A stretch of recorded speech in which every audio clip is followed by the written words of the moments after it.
தமிழ்நாட்டில் தமிழ்நாடு அரசு இன்னைக்கு வந்து நம்ம தமிழ் சினிமால இருந்த ஒரு மிகப்பெரிய கதாநாயகன் திரு மாண்புமிகு விஜய் சார் அவர்கள் இன்னைக்கு முதலமைச்சராக மாறி இருக்காரு. ஸோ அவருக்கு இந்த நேரத்தில் ஒரு கோரிக்கை, மேடையில் இருக்கும் பெரியவர்கள் அத்தனை பேருக்கும், பாண்டியன் மாஸ்டருக்கும், பெப்சி விஜயன் மாஸ்டருக்கும், பேரரசு எங்கள் அண்ணன் பேரரசு டைரக்டர் அவர்களுக்கும், ஊடகங்களுக்கும், பத்திரிகையாளர்கள் அத்தனை பேருக்கும் என்னுடைய அன்பான வணக்கங்கள். ரொம்ப சந்தோஷம் இப்படி ஒரு நிகழ்வில் வந்து கலந்துக்கிட்டது. நான் சமீபமாக எங்கேயும் வரதில்லை, ஏன்னா எனக்கு இந்த திரௌபதி 2லேருந்து கொஞ்சம் வெளியே வரத்துக்கே பெரிய கேப் ஆயிடுச்சு. நான் இதுக்கும் வரமாட்டேன்னு தான் சொன்னேன்.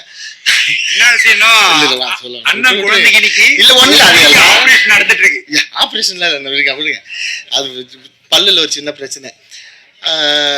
ஒரு ஸ்டண்ட் கலைஞர் இயக்குனர் ஆகிறது வந்து சாதாரண விஷயம் இல்லை, அது ஒரு பெரிய முயற்சி. அந்த முயற்சிக்கு வந்து உறுதுணையாக நிற்கணும், துணையாக நிற்கணும் அப்படின்ற ஒரே காரணம் தான் கிளம்பி வந்துட்டேன். இவ்வளோ முக்கியமான வேலையாக இருந்தாலும் விட்டுட்டு முதல்ல என்னுடைய மனமார்ந்த வாழ்த்துக்கள் சிலம்பம் பட குழுவினருக்கு. இந்த படம் மிகப்பெரிய வெற்றி அடையட்டும். இன்னொரு முக்கியமான காரணம் இருக்குது. அண்ணன் நேற்று எனக்கு ட்ரெய்லர் அனுப்பினார், ட்ரெய்லர் பார்த்தேன். அந்த ட்ரெய்லர் வந்து இது எதை அடிப்படையாக கொண்ட படமாக இருக்குது அப்படின்னா சிலம்பம். இன்னைக்கு நம்ம ஒரு 1000 வருஷத்துக்கு முன்னாடி அங்கேருந்து அப்படியே சில விஷயங்கள்லாம் நம்ம இப்போ இன்னும் நம்ம பயன்படுத்திட்டு இருக்கோம். சில விஷயங்கள்லாம் நமக்கு இன்னும் நம்மளை விட்டு விலகாமல் இருக்குன்னா அதில் முக்கியமான ஒரு விஷயம் வந்து சிலம்பம். இது வந்து இப்போ ஆரம்பித்த கலை இல்லை. ஸோ இது தமிழர்களோட மரபு கலை. சிலம்பன் அப்படின்னா முருகன். ஸோ அவர் தான் இந்த சிலம்பத்துக்கு தலைவர். ஒரு சிலம்ப கலையில் அதில் நடக்கிற அரசியல், அதில் இருக்கிற பிரச்சனைகள், அது வந்து எப்படி ஒரு எளிய மக்களுக்கு கொண்டு போய் சேர்க்கணுன்ற ஒரு உயரிய நோக்கத்தோடு எடுத்திருக்காரு. ட்ரெய்லரை நேற்றே பார்த்ததுக்கப்புறம் நிச்சயமாக அந்த விழாவில் கலந்துக்கணுன்ற ஒரு முன்முடிவோடு தான் அந்த கலந்துருக்கேன். வாழ்த்துக்கள். கூடவே படத்தில் சொல்லியிருக்காரே தெரியல, ஒரு முக்கியமான விஷயம் இருக்குது. சிலம்பம் கற்றுக்கிட்டு தேசிய லெவல்லையோ இல்லைன்னா தமிழ்நாடு லெவல்லையோ நீங்கள் வந்து அங்கீகாரம் வாங்கி ஜெயிச்சிட்டிங்கன்னா கவர்மெண்ட் வேலை இருக்குது. அது வந்து படத்தில் சொல்லியிருக்கீங்களா தெரியல. இது பல மாணவர்களுக்கு தெரியாது. நம்ம யூபிஎஸ்சி அந்த மாதிரி பல அரசாங்க வேலைக்கு போகிறதுக்கு பல முயற்சிகள் எடுக்கிறீங்க, படிக்கிறீங்க.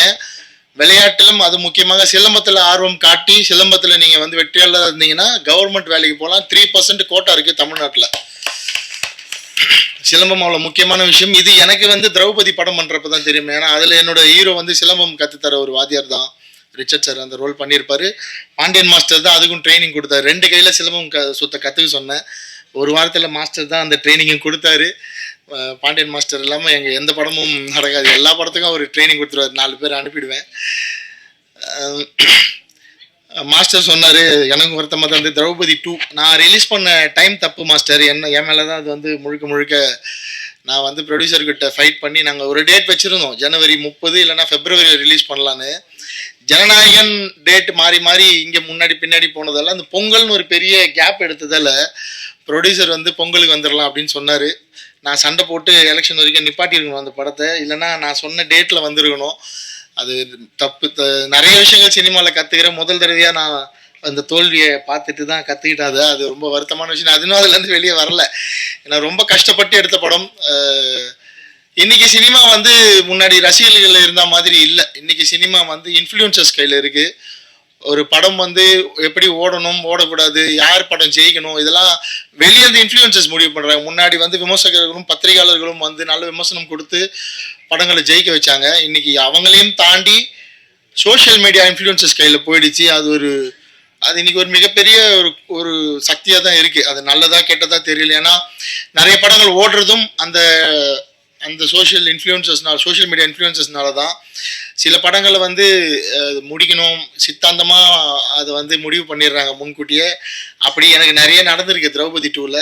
அதெல்லாம் இப்போ பேசி பிரயோஜனம் இல்லை, பேச வேண்டிய மேடையும் இது இல்லை. ஸோ ஆனால் ஓடிடியில் கொண்டு வந்து சேர்க்கணும் அந்த படத்தை. அங்கேயுமே எனக்கு வந்து அரசியல் நிறைய தலையிட்டு திரௌபதி 2 ஓடிடியிலும் கொண்டு வர முடியல. அதனால இந்த இடத்துல ஒரு முக்கியமான கோரிக்கை இவனை வச்சுறேன். மத்திய அரசுல வேவ்ஸ் அப்படின்ற ஒரு ஓடிடி இருக்குது. நம்ம தமிழ் சினிமாலே எத்தனை பேருக்கு தெரியும் தெரியல, பேரரசு சாருக்கே தெரியுமான்னு தெரியல.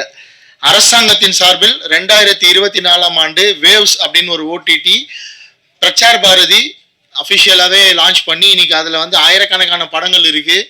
ஹிந்தி படங்கள், மராத்தி, கன்னடா படங்கள் வரைக்கும் அதில் போயிட்டு நிறைய பேர் வந்து அதில் வந்து எதுவும் காசு கொடுக்க மாட்டாங்க. நீங்கள் எல்லா படத்தையும் அதில் போயிட்டு ஸ்ட்ரீம் பண்ணலாம். ஒரு ஹவருக்கு வந்து 6 ரூபாய் கொடுப்பாங்க மக்கள் படம் பார்த்தா. கவர்மெண்ட் வந்து அதை வந்து பே பண்ணுறாங்க. அந்த மாதிரி தமிழ்நாடு அரசு இன்னைக்கு வந்து நம்ம தமிழ் சினிமால இருந்த ஒரு மிகப்பெரிய கதாநாயகன் திரு மாண்புமிகு விஜய் சார் அவர்கள் இன்னைக்கு முதலமைச்சராக மாறி இருக்காரு. ஸோ அவருக்கு இந்த நேரத்தில் ஒரு கோரிக்கை, தமிழ் சினிமாவுக்குன்னு ஒரு பிரத்யேகமான ஒரு ஓடிடி நீங்க வந்து உருவாக்கணும். எப்படி மத்திய அரசால் அதை கட்டுப்படுத்தி நடத்த முடியுதோ வெற்றிகரமா வேவ்ஸ்ன்ற பேர்ல, அது மாதிரி தமிழ்நாடு அரசும் அதை வந்து நடத்தலாம். நீங்க உங்களுக்கு அந்த அதை பத்தின புரிதல் நிறைய இருக்கும் விஜய் சார். ஸோ இந்த நேரத்தில் ஒரு கோரிக்கை வச்சுக்கிறேன். என்னன்னா, இப்போ சிலம்ப மாதிரி படங்கள்லாம் நிச்சயமா ஓடிடி வந்து அவ்வளோ சீக்கிரம் வந்து எட்டி கூட பார்க்க மாட்டாங்க, ப்ரிஃபர் கூட பண்ண மாட்டாங்க. ஏன்னா அதுவுமே ஒரு பெரிய லாபிக்குள்ள இருக்கு. ஒரு சிலர் தன்னுடைய சொந்த செல்வாக்கை பயன்படுத்தி மட்டுமே ஓடிடிக்குள்ள வந்து படங்கள் வித்துட்டு இருக்கிற காலமா இருக்குது. நல்ல படங்கள் எடுத்தாலாம் ஓடிடிக்குள்ளே போகிறது அவ்வளோ ஈஸி இல்லை. நம்ம வந்து அமேசான் மாதிரி ஓடிடி தளங்களில் ஃப்ரீயாக படம் கொடுக்குறோம். படம் பார்த்துட்டு பேப்பர் வியூ ஆப்ஷனில் கொடுங்கன்னா கூட அதுலேயுமே நிறைய உள்ள அரசியல் இருக்குது. எந்த படத்தை உள்ளே கொண்டு வரணும் கொண்டு வரக்கூடாதுன்ற வரைக்கும் நிறைய அரசியல் நடந்துட்டு இருக்கு. அது சினிமாவுக்கு ஆரோக்கியமான விஷயம் இல்லை. அதனால தான் சினிமா இவ்வளோ பெரிய வீழ்ச்சியை கண்டிருக்கு. இதை பற்றி யாரும் கவலையும் பட மாட்டாங்க. எந்த ப்ரொடியூசர் சங்கத்தில் தலைவராக இருக்கவங்களோ நிர்வாகியாக இருக்கவங்களோ இது ஒரு பெரிய விஷயமா எடுத்துக்க மாட்டாங்க. அவங்களோட பிரச்சனையோட வந்து தாண்டி கடந்து போயிடுறாங்க. அது கியூப் பற்றியும் நிறைய நானும் வேறு சார் இப்போ பேசணும். கியூப்லேயுமே நம்ம கட்டுற பணம் வந்து ப்ரொடியூசர் கவுன்சில் தலையிட்டா நிறைய சின்ன படங்கள் ஒரு 100 தேட்டருக்குள்ளே வர படங்களுக்கெல்லாம் வந்து கியூப் வந்து 15,000 16,000 சார்ஜ் பண்ண வேண்டிய அவசியம் இல்லை. தேட்டரு ஒரு தேட்டரில் நம்ம வந்து ஒரு ஷோ ஒரு வாரத்துக்கு ஓட்டுறதுக்கு 16,000 கிட்டத்தட்ட கட்ட வேண்டியது இருக்குது. இப்போ சிலம்பம் மாதிரி படம் வந்து 100 தேட்டரில் ஓடணுன்னா நீங்கள் யோசிச்சு பாருங்கள், 16 லட்சம் கியூபுக்கு மட்டும் கட்டணும். அதில் எவ்வளோ கலெக்ஷன் வரும், அதுலேருந்து என்ன லாபம் வரும்லாம் தெரியாது. ஸோ நம்ம கட்ட வேண்டிய பணம், அதுக்கப்புறம் விளம்பரம் இருக்குது, பேப்பர் ஆடு இருக்குது, பிரிண்ட் பப்ளிசிட்டி இருக்குது, கொஞ்சமாவது நம்ம வந்து ப்ரெஸ் சார்ந்ததுக்கு செலவு பண்ணோம். இந்த மாதிரி ஃபங்க்ஷன் நடத்துகிறோன்னா ஒரு பெரிய பொருள் செலவு இருக்குது. ஸோ ஒரு சின்ன படம் தேட்டரில் ரிலீஸ் ஆகிறதுக்கே இன்றைக்கி வந்து 30 லட்சம் தேவைப்படக்கூடிய சூழல் இருக்குது. ஸோ கியூப் நிறுவனம் கொஞ்சம் அந்த மறுபரிசீலனை பண்ணி தயாரிப்பாளர் சங்கமும் கொஞ்சம் அவங்க கூட பேசி ஒரு 100 தேட்டருக்குள்ளே ரிலீஸ் பண்ணுற படங்களுக்காக வந்து மானியம் வாங்கி கொடுக்கணும். அது முன்னாடி இருந்தது, அந்த நடைமுறை திரும்ப இல்லை இப்போ. ஸோ அதை சரி பண்ணி கொடுங்க. அப்போ தான் இவங்கெல்லாம் வந்து ஒரு நிகழ்ச்சி நடத்தி இங்கேருந்து ஒரு 20 நாளுக்குள்ளே தேட்டருக்கு வர முடியும். அவ்வளோ ஈஸி இல்லை இந்த மாதிரி ஒரு நிகழ்ச்சி நடத்திட்டு சந்தோஷமாக இதே சந்தோஷத்தோட படத்தை தேட்டருக்கு கொண்டு போகிறது. சிசேரியன் மாதிரி அது ஒரு 3 மடங்கு சிசேரியன் ஒரு படத்தை தேட்டருக்கு கொண்டு போகிறது அவ்வளோ கஷ்டம். ஸோ தமிழ்நாடு அரசு தயவு செஞ்சு ஒரு ஓடிடி பிளாட்ஃபார்மை கிரியேட் பண்ணி அதே மாதிரி பெர் ஹவர் 6 rupees கொடுக்க முடியலனா கூட streaming charges per hours 4 rupees கொடுத்து சின்ன படங்கள் நிறைய படங்களை வந்து ஓடிடிக்குள்ளே கொண்டு வந்து மக்கள்கிட்ட கொண்டு போய் சேர்க்கறதுக்கு நீங்கள் ஹெல்ப் பண்ணணும். ஏன்னா நான் மறுபடியும் சொன்னது தான், சோஷியல் மீடியா இன்ஃப்ளூயன்சஸ் பண்ணுற அவங்க வந்து தன்னோட லாபத்துக்காக காசை வாங்கிக்கிட்டு எந்த படம் ஓடணுன்றதை அவங்க முடிவு பண்ணுறதால நிறைய நல்ல படங்கள் ஓடிடிக்குள்ளே வந்ததுக்கப்புறம் தான் மக்களால் பாராட்டப்படுது. நிறைய ஓடின படங்கள் ஓடிடிக்குள்ளே வந்ததுக்கப்புறம் மக்களால் வந்து விமர்சிக்கப்படுது. இது இந்த படம் எப்படா ஓடிச்சு, இது ஸ்கேமு. நீங்கள் ட்விட்டர் யூஸ் பண்ணுறவங்களாம் தான் தெரியும், இந்த படம் ஸ்கேமுன்னு போடுவாங்க ஓடின படத்தை. அது ஏன்னு பார்த்தீங்கன்னா இன்ஃப்ளூயன்சஸால், சோஷியல் மீடியா இன்ஃப்ளூயன்சஸால் ஒரு அது சின்ன நெட்வொர்க் கிடையாது, நம்ம கண்ணுக்கு தெரியாத ஒரு மிகப்பெரிய ஒரு நெட்வொர்க்காக அது இப்போ இயங்கிட்டு இருக்கு. நான் பாதிக்கப்பட்டிருக்கேன். திரௌபதி 2 திரைப்படம் கிட்டத்தட்ட ஒரு குறைஞ்சது ஒரு 400 இன்ஃப்ளூயன்சஸ் ஒரு இன்னைக்கு தோத்துட்டாங்க அந்த கட்சி. ஸோ அவங்க சைட்ல இருந்து கட்சின்னு இல்லை, கட்சியில் இருக்க சில நபர்கள் அவங்களோட சொந்த சிந்தனைக்காக அதை பயன்படுத்தி ஒரு படத்தையே வந்து மக்கள்கிட்ட கொண்டு போய் சேர்க்காம அவ்வளோ நெகட்டிவ் ரிவ்யூஸ் வந்து பிளான் பண்ணி கொண்டு போய் சேர்க்க முடியுது. மக்களும் அதை நம்புறாங்க. ஏன்னா நம்ம அதே பழகிட்டோம். புக் மை ஷோவில் என்ன ரேட்டிங் இருக்கு. இப்போ இந்த சிலம்பம் படம் ரிலீஸ் ஆகிறதுக்கு அன்னைக்கே வந்து என்னால் இவர் ஒரு 1 லட்ச ரூபா செலவு பண்ணாருன்னா புக் மை ஷோவில் என்னால் 9.5 ரேட்டிங்ஸ் வாங்கி தர முடியும். அப்படி ஒரு ஆப்ஷன் இருக்கு. ஆனால் நம்ம மக்கள் வந்து அந்த ரேட்டிங்ஸை தான் நம்புறாங்க. அதெல்லாம் இன்ஃப்ளூயன்ஸ் மார்க்கெட்டிங். பணம் இருக்கிறவங்க, பெரிய பணம் செலவு பண்றவங்க, ஒரு 50 கோடி 60 கோடியில் படம் எடுக்கிறவங்க ஈஸியாக 6 கோடி ரூபாய் செலவு பண்ணி அவங்களால மார்க்கெட் பண்ண முடியும். இந்த மாதிரியான படங்கள், இந்த பிரசாத் லேப் வந்து கிட்டத்தட்ட ஒரு மாசத்துக்கு 25 படங்கள் பார்க்குது. அவங்களாம் வந்து எப்படி தேட்டரில் போய் படத்தை ஓட்ட முடியும்? ஸோ இதெல்லாம் புரிஞ்சுக்கணும். இதெல்லாம் எங்கே பேசுறது தெரியல. இந்த மாதிரி மேடை கிடைச்சாதான் பேச முடியும். ஸோ இவ்வளோ பேர் கஷ்டப்பட்டுருக்காங்க. இந்த கனவுகள் எவ்வளோ இருக்கும். அத்தனை சிலம்பம் பயிற்சி பெற்ற மாணவர்களுக்கு வந்து இதில் நடிச்சிருக்காங்க. நம்மளை மக்கள் கொண்டாடிட மாட்டாங்களான்னு எவ்வளோ கனவு இருக்கும். அதெல்லாம் நீங்கள் எப்படி சாத்தியப்படுத்த போறீங்க தெரியல. ஆனால் படம் முடிஞ்சு இதுக்கு பல பேர் ஒத்துழைச்சிருப்பாங்க, பல பேர் உதவி பண்ணியிருப்பாங்க. மியூசிக் டைரக்டர் சார் வந்து எவ்வளோ குவாலிட்டியாக ஒர்க் பண்ணியிருக்காரு. அவர் பேசுகிறப்பே தெரியுது அவரோட குவாலிட்டி. கேமராமேன் ஆகட்டும், ஒர்க் பண்ண ஒரு சின்ன டெக்னீஷியன் வரைக்குமே சொல்கிறேன். ஒரு ஆர்ட் டிபார்ட்மெண்ட் ஒர்க் பண்ண ஆர்ட் செட் அசிஸ்டன்ட் வரைக்குமே எவ்வளோ இதுக்கு வந்து ஒத்துழைச்சிருப்பாங்க. அவ்வளோ பேரோட கனவும் அவ்வளோ பேருடைய உழைப்பும் வெற்றி பெறணும்.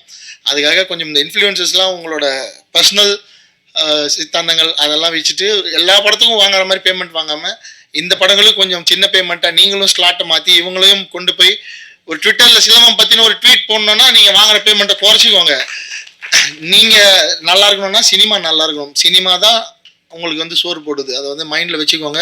ஸோ இன்ஃப்ளூயன்சஸ்னால் நம்ம வந்து பெரிய படங்கள் பெரிய டெக்னீஷியன்ஸ் கூட தான் ட்ராவல் பண்ணணும், அதுதான் மதிப்புன்னு நினைக்காம சின்ன படங்களுக்கும் தயவு செஞ்சு ஒர்க் பண்ணுங்கள்.